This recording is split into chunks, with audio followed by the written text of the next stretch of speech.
como eu faço uma excelente composição entre o meu planejamento estratégico e a minha execução estratégica. Eu posso ter grandes problemas de execução, eu estou perdendo prazo, eu estou perdendo prioridade, eu estou perdendo qualidade. Por que será que eu estou ralentando na minha execução? A segunda questão é que eu posso estar muito efetivo na minha execução, mas por algum motivo eu estou com baixa efetividade no meu planejamento. Então, quando eu fiz o planejamento, eu não soube ler cenários, eu não soube ler as verdadeiras necessidades e não soube traduzir isso em soluções importantes para os nossos clientes. Olha que interessante. Eu vou dar um exemplo real aqui, por favor, é só para você entender a questão. Você sabe que tem planejamento participativo, então as pessoas ajudam lá, e aí tem uma galera que, a gente precisa pensar isso com calma, mas uma galera que faz assim, ó, tá aqui os objetivos, agora vocês constroem as iniciativas, os projetos. Aí alguém falou, bom, objetivo, precisamos trazer novos clientes. No caso, eram os CEOs para um novo curso. Que curso eles inventaram? Descobrindo a criança interior. Era um curso de criatividade para executivos. Fizeram o planejamento, fizeram tudo, organizaram todo o projeto e tal. Na hora de lançar, 2% de adesão.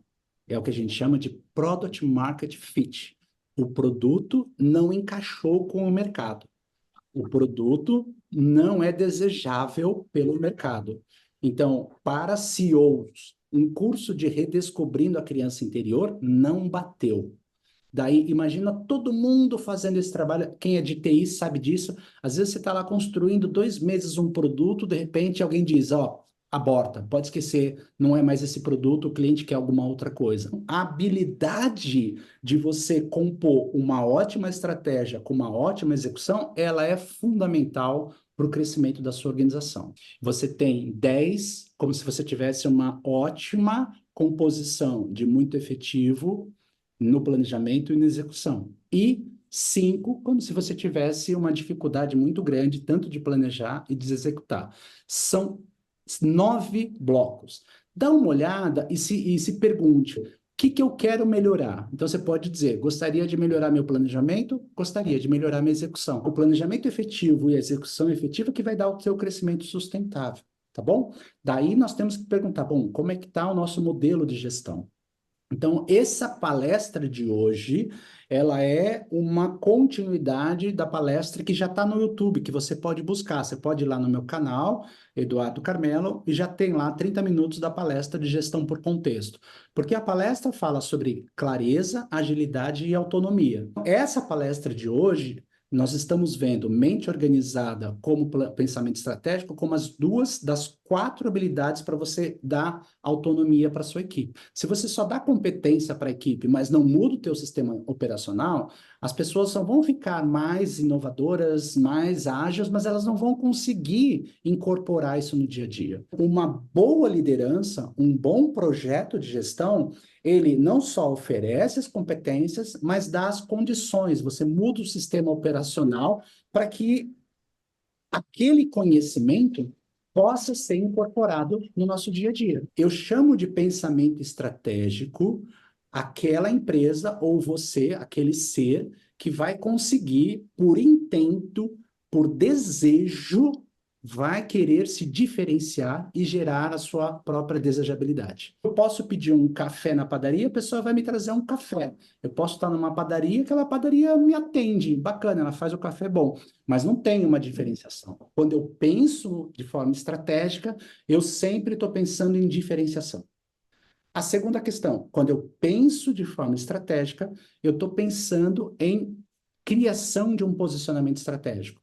Isto aqui serve tanto para as empresas, mas também serve para pessoas, para a sua carreira. Essa é a questão importante. E uma das coisas mais difíceis para todo mundo, eu tenho quase certeza que para você também, é você realmente se posicionar. Ou seja, você é uma pessoa ou uma empresa que está no mercado transacional, você está vendendo volume, você está vendendo preço e oferta, é assim que você se diferencia.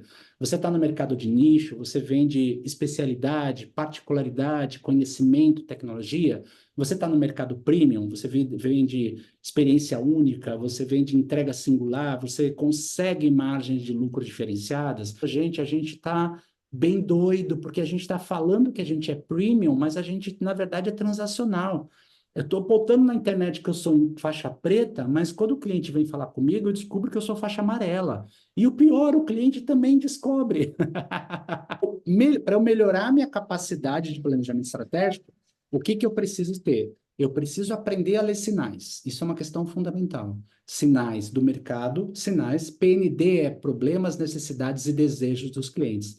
Lembra, assim, com todo respeito, sem nenhum julgamento, mas se eu montei uma solução, um produto que chama Descobrindo a Criança Interior para CEOs, é bem provável que eu não fui conversar com eles, eu não soube ler o que que eles estão mais precisando. E aí, essa equipe entendeu o que que é empatia, entendeu o processo de criação de um produto, e aí, o que que eles desenharam?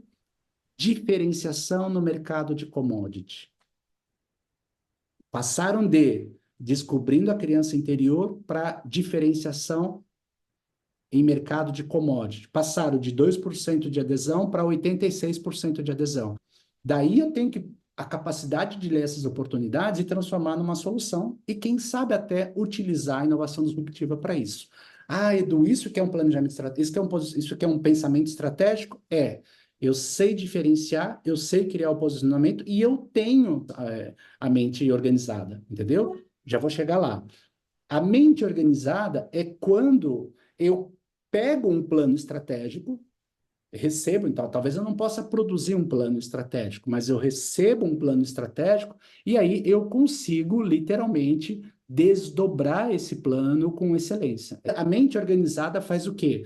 Eu recebo um plano, eu pego esse plano, eu sei desdobrar, eu sei incorporar, eu sei executar esse plano com altíssima qualidade.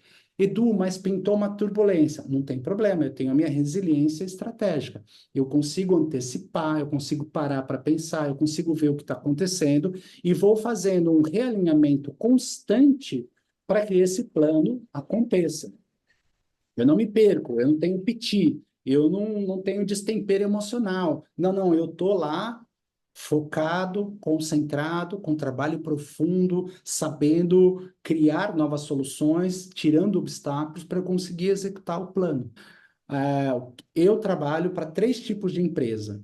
A empresa que, na verdade, eu mais trabalho chama-se, tem a performance tradicional. O que que é a performance tradicional? Tá todo mundo na correria, tá todo mundo sobrecarregado, tá todo mundo fazendo 100 entregas na semana sem saber exatamente qual é a relevância daquilo. É meio que constrangedor, que eu sento e falo, me conta o que você está fazendo aqui. E aí as pessoas falam que elas estão fazendo, aí eu pergunto, como você sabe que se isso aqui está impactando um indicador lá? Ninguém sabe, porque a gente diz que é Customer Experience, mas na verdade não tem. Não tem alinhamento, não tem priorização. É como se as pessoas estivessem nadando em uma enormidade de obstáculos e urgências que elas não conseguem manter o seu prumo. Daí eu trabalho para um segundo tipo, que é a performance ágil. Aí a ágil já é uma coisa muito incrível. Por quê? Porque o ágil diz, não vamos fazer 100, vamos fazer as 10 entregas de maior impacto para o cliente. Então, realmente, quando se fala em cliente no centro, está acontecendo e ela tem uma grande diferenciação. Ela tem o planejamento semanal. Na semana, ela sabe o que fazer, o que vai acontecer, ela tem as dailies, ela tem os eventos, já vou explicar isso. Então, ela consegue desenvolver mais velocidade e efetividade, porque ela consegue colocar os eventos, as cerimônias, as sessões que vão ajudando elas a aumentar o ciclo de verificação e aprendizagem. E tem um grupo menor, que é o que a gente chama das empresas ambidestras. Quais são as empresas ambidestras? Elas já colocaram inovação na agenda das equipes. São essas empresas que estão saindo na frente, trabalhando gestão por contexto e inovação por contexto. Ou seja, elas estão treinando, capacitando as suas equipes para serem autônomas, né? Mas o que significa ser autônomo? Ter tanto o pensamento estratégico quanto a mente organizada. O segredo por trás de tudo isso é a forma pela qual ela produz, a forma pela qual ela realiza. O que que a gente percebe? As empresas ambidestras, elas gastam 75% do tempo delas com trabalho focado, seja com performance, seja com inovação. Mas elas têm um grande segredo, elas têm um tempo de reflexão, de verificação, de aprendizagem. Quando você vê as empresas de altíssima performance, o que que você percebe? É como se fosse um grande mestre da escrita, um grande mestre da cerâmica. Ele não escreve de qualquer jeito, ele tem um tempo para estruturar. Depois ele tem um tempo para trabalhar de forma focada. Depois ele tem um tempo para revisar tudo aquilo. E depois ele tem um tempo para lapidar. Então, as empresas ambidestras são como empresas de altíssima excelência. E para você conseguir estruturar, fazer, revisar e lapidar, você precisa ter tempo extra. Há autores que gostam de dizer que o seu poder está na agenda livre. Eu acho isso genial. Entendeu? Porque imagina, olha o que é uma empresa tradicional. Olha a quantidade de desperdício de tempo e de rotina que esse povo tem. E olha o tempo de reflexão. Então, se eu estou na correria, se eu estou sobrecarregado, se eu estou atarefado, eu não consigo parar para refletir. Não sei se vocês já pararam numa reunião, as pessoas chegam atrasadas.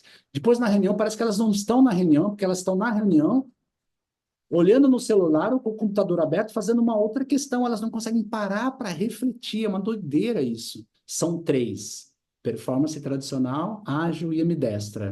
Em qual empresa você trabalha hoje? O pensamento estratégico envolve diferenciação, posicionamento e mente organizada.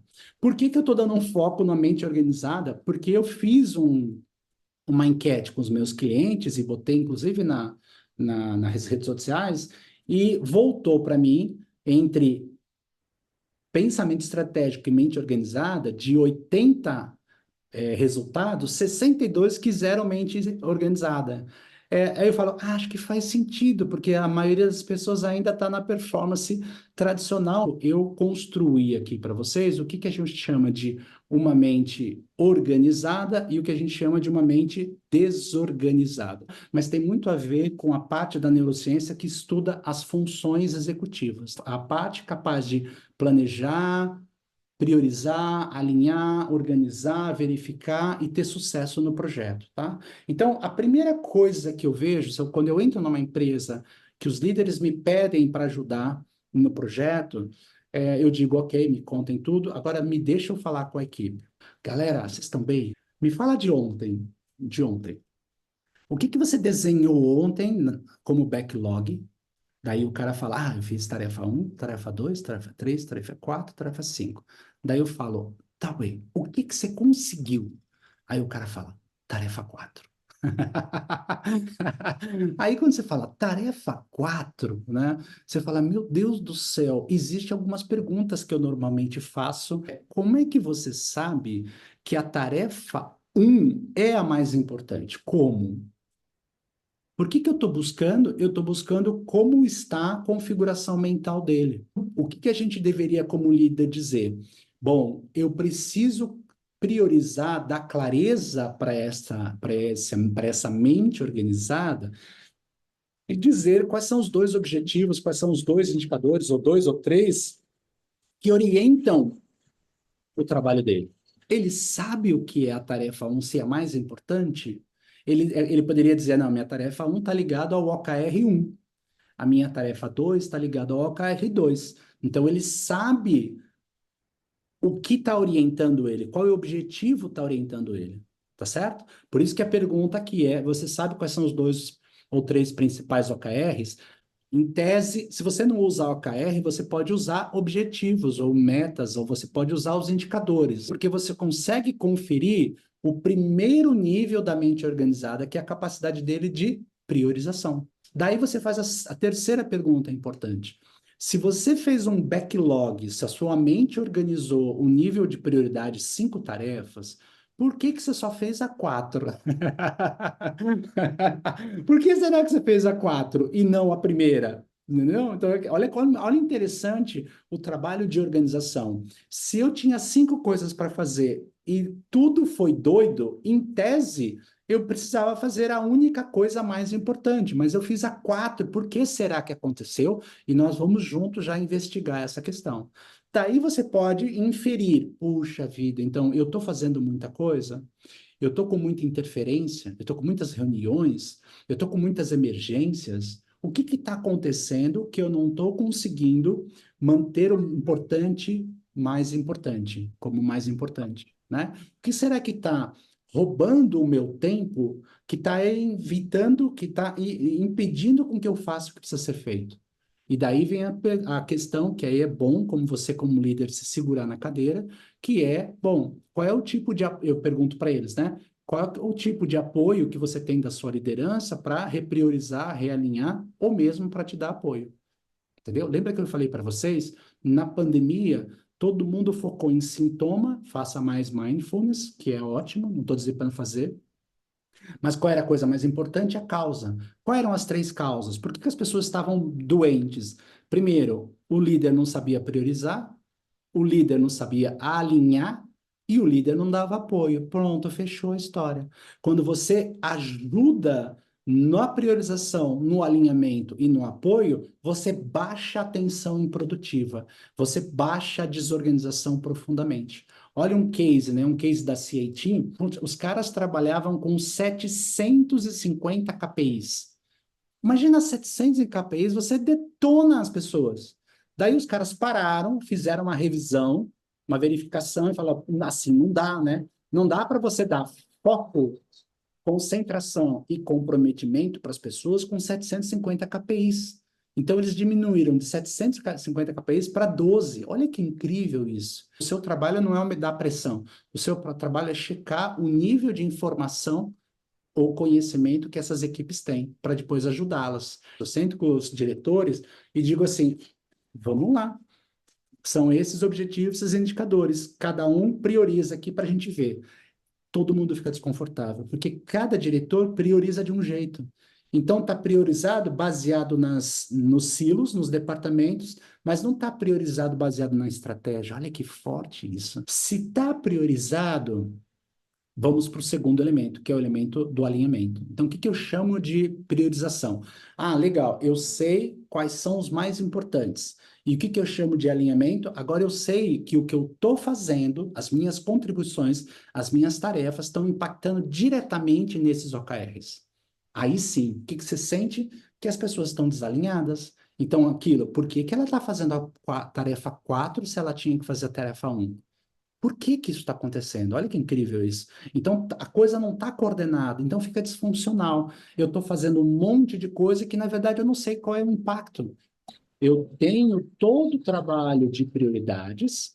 Depois, quando eu descobri a iniciativa, e isso é um hack, tá? Por favor, isso é muito importante. Eu pego muitas. Agora, recentemente, eu fui numa empresa que estavam ensinando errado, né? O indicador sempre precede o projeto. Se você achar que você faz um projeto incrível para depois colar em qualquer indicador, vai dar errado. Então, tem gente ensinando. Faz o objetivo, depois faz o objetivo, depois faz o projeto, depois descobre o indicador e descobre a meta. Não, pelo amor de Deus, não, não, não, não, não, vai dar errado. Segue a hierarquia. Quais são os objetivos? Quais são os indicadores? Quais são as metas? E daí, a partir dessas, aí eu vou construir as iniciativas. E as iniciativas vão ter o seu conjunto de atividades e tarefas, entendeu? Então, por que que isso é muito importante? Porque eu preciso entender quais são as tarefas que vão impactar diretamente as iniciativas que vão impactar diretamente os indicadores. Como é que a gente faz, né? A gente faz análise do inventário do tempo. Então, olha só que interessante. Esse IES aqui é o que a gente chama de trabalho profundo. Algumas pessoas usam a técnica Pomodoro para conquistar isso. E yes é quando eu sento e consigo meia hora, 1 hora de trabalho incrível, sem interrupção, concentrado, focado, eu sei que aquilo está incrível, tá certo?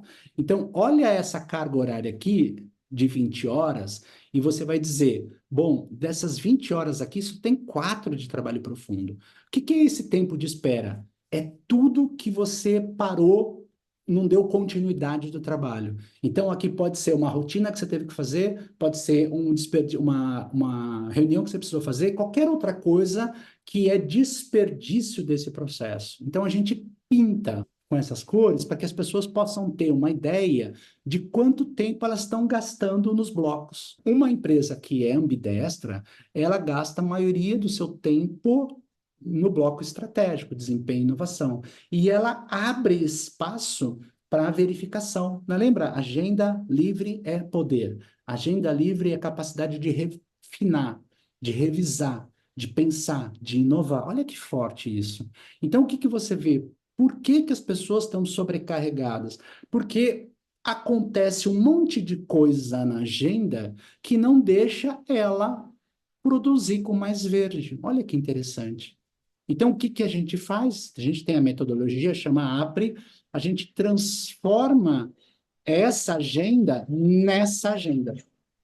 Então, o que começa a fazer? As pessoas começam a ter mais foco, comprometimento, tem mais blocos de tempo estratégico e menos blocos de rotina, porque ela automatizou, e de desperdício. É a grande sacada da simplicidade. Então, em tese, se você tem problemas de execução, isso é uma das ótimas formas de você analisar o teu inventário de tempo para descobrir o quanto você está conseguindo o teu trabalho profundo, o quanto você está tendo bloco de reflexão, o quanto aquilo é rotina e o quanto aquilo é de desperdício. E o trabalho, basicamente, é literalmente acabar com o desperdício. A grande pergunta desse segundo bloco é, puxa vida, eu estou conseguindo saber ajudar a minha equipe a descobrir se o que ele está fazendo a cada hora da semana tem impacto profundo no indicador, no resultado que a gente quer.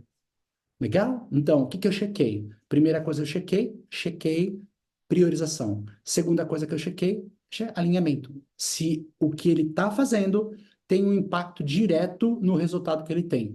Lembra-se da armadilha? Cuidado. Ah, isso eu já sei. Eu não quero saber se você sabe. Eu quero saber se você está conseguindo fazer bem feito este trabalho. E isso está gerando resultado, tá?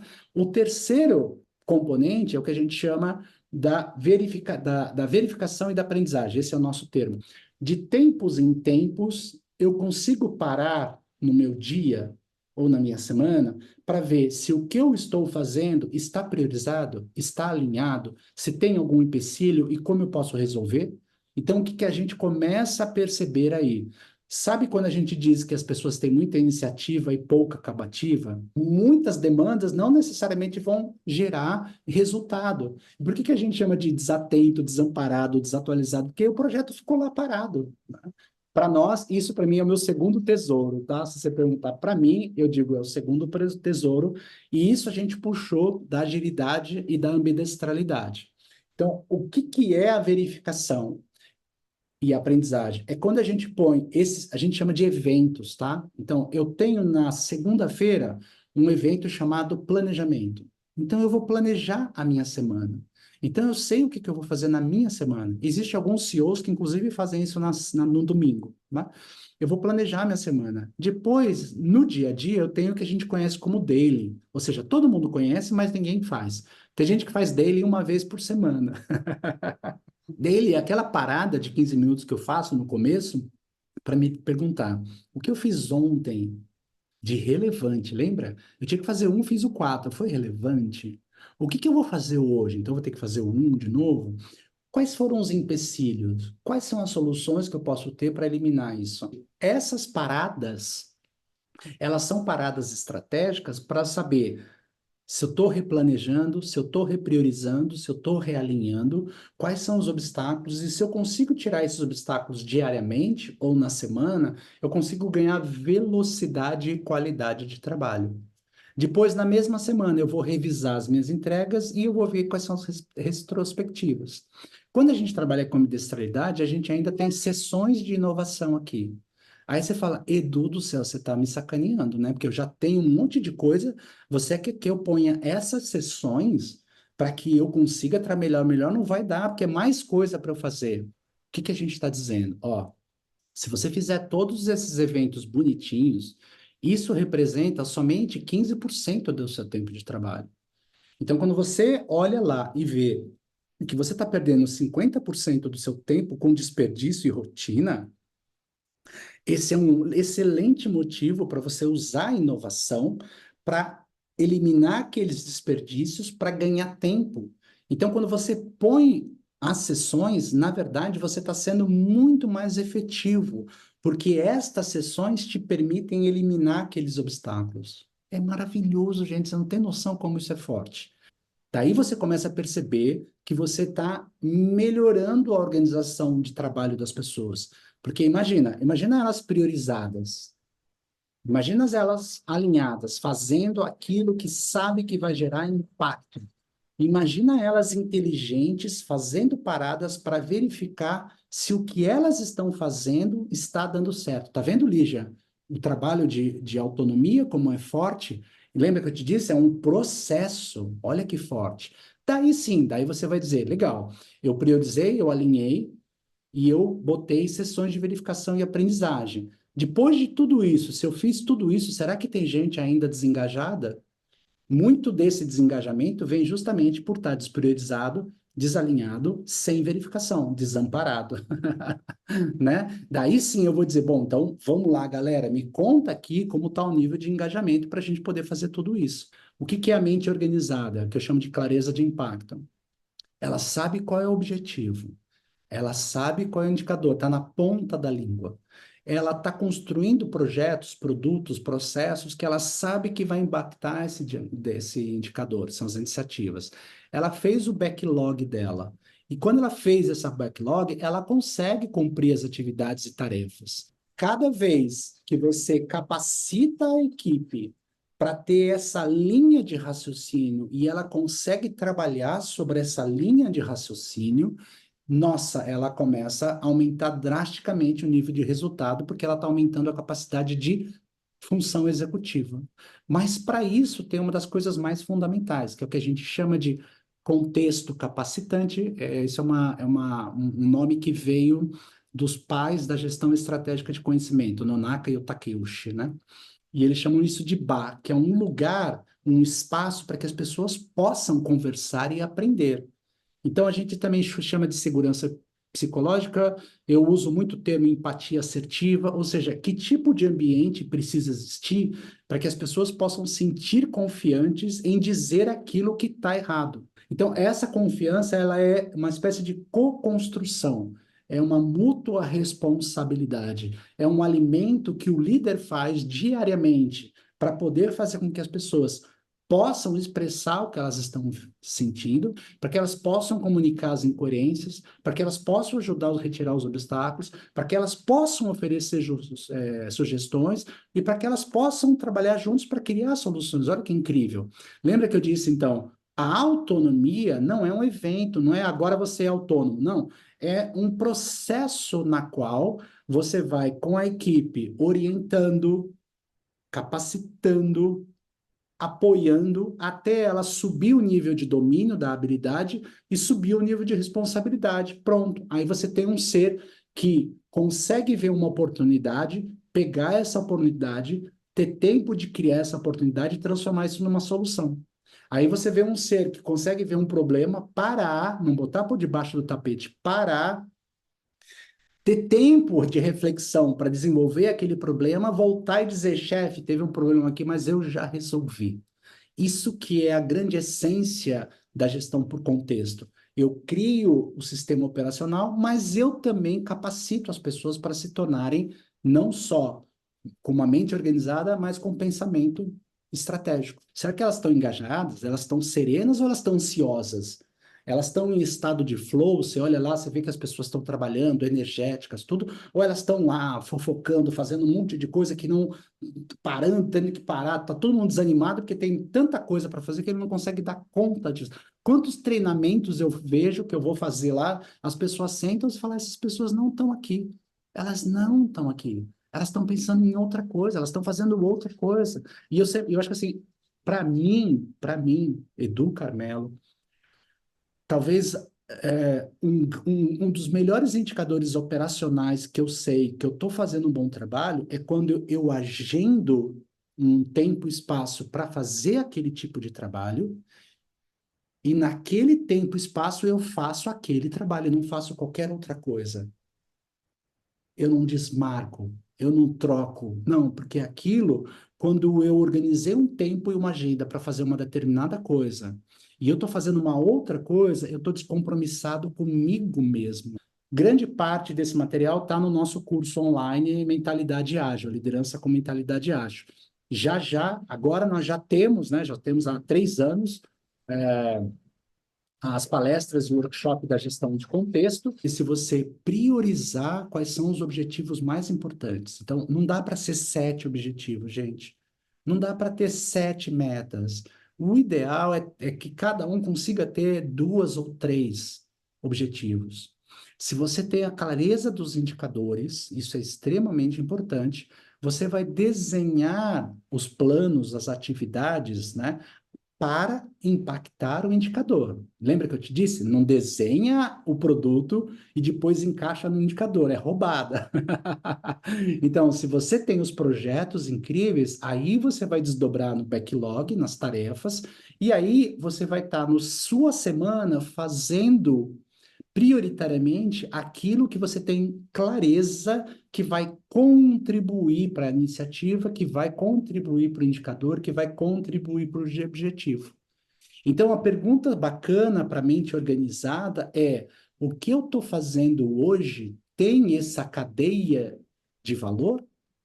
Se eu sei o que eu estou fazendo hoje, se eu sei que impacta um projeto, que impacta um indicador, que impacta um objetivo, a gente está ajudando as pessoas a pensarem bem, a se organizarem bem. E aí, para eu finalizar, eu acho que aqui tem o grande desafio da liderança. Mais do que oferecer as competências, é descobrir quais são as verdadeiras condições para que a sua equipe possa trabalhar com foco, com concentração e com engajamento, e este faz com que elas entreguem produtos, projetos, experiências incríveis para os seus clientes.